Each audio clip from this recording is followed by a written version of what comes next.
A replacement request can be placed when an employee is not able to attend the shift they are assigned to, so they send a petition to one of their coworkers asking them to cover their shift. This is the way that an approved replacement request would look like in the web portal.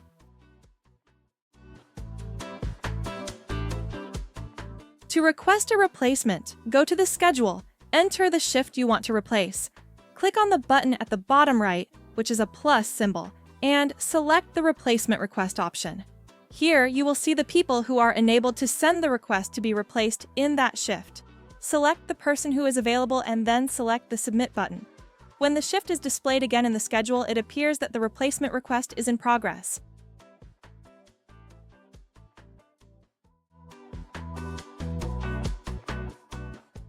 The person who was asked for the substitution will see the replacement request in their schedule. The person can see the shift information, and if they agree, they click on the Approve option.